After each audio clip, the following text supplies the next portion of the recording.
Europe 1. Le journal de 6h30, Fanny Marceau. Bonjour Fanny. Bonjour Alexandre, bonjour à tous. Des 234 passagers de l'Ocean Viking à Toulon aux 956 migrants évacués hier porte de la Chapelle à Paris, on se pose la question pour ce vendredi thématique sur Europe 1. La France parvient-elle à relever le défi migratoire? Chaque année, plus de 200 000 étrangers qui ont fui leur pays arrivent chez nous. L'an dernier, 70 000 dossiers de demande d'asile ont été traités par la Cour nationale du droit d'asile à Montreuil en région parisienne.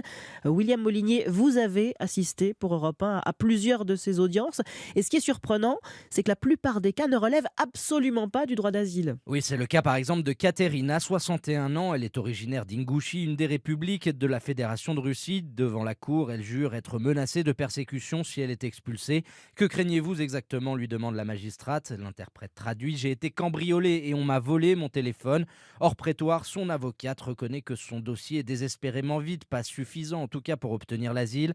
Les affaires s'enchaînent, souvent les mêmes histoires, parfois les mêmes détails.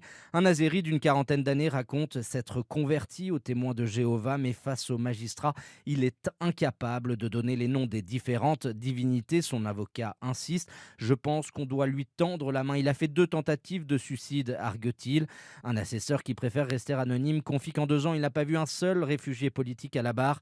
L'année dernière, la Cour nationale du droit d'asile a accordé une protection à un peu plus de 15 000 personnes, un taux moyen de 22% qui varie d'une nationalité à l'autre. Les plus protégés sont originaires des pays en guerre comme les Syriens ou les Afghans. William Molinier du service police-justice d'Europe 1.